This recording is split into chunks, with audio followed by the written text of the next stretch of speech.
I think especially at younger ages, it's really important to foster that idea of creativity being able to manifest literally anywhere.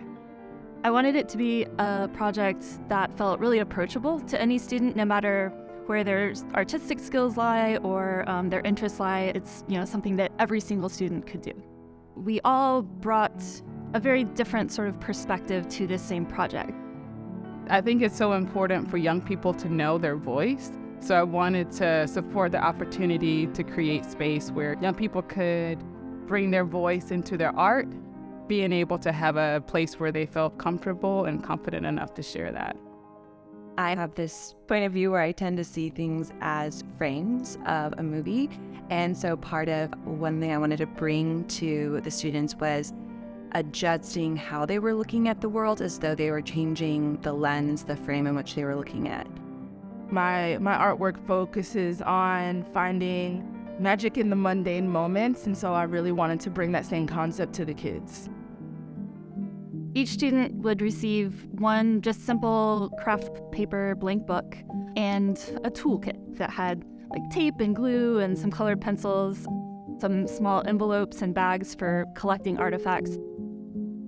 We talked about what's going on around them outdoors, in the classroom. How is their body feeling? How are their emotions feeling? And so sort of covered observational tactics in that way.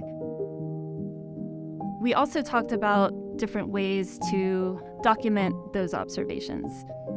Drawing, whether realistically or just expressively, writing, and also collecting artifacts. I really wanted the students to engage with the world around them and find little moments that were meaningful that they might not usually think were meaningful. Having a time to chill and to bring down their own chatter in their heads and really kind of tuning inward. And that's just something that everyone needs, but definitely when your mind is forming and shaping, and to have that space to be quiet. Having students write stories based on just the sounds they heard always gave me such joy, because these stories would go in directions that I didn't even expect. One student might build a sculpture out of sticks in a park, while another one is writing this elaborate short story of a piece of trash they found, versus how somebody decided to visually interpret the sound of an air conditioning in the room. Their books ended up being these vehicles for this really vast array of their own individualized experiences and how they chose to document them.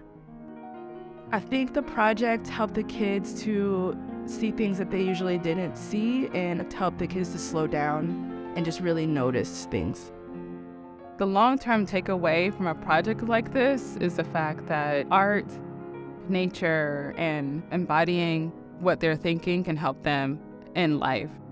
In order to have perspective and a willingness to look at other perspectives of the world, you have to have a strong understanding of yourself. This project gave students a platform to cultivate some self-awareness, while also encouraging them to be curious about the world around them.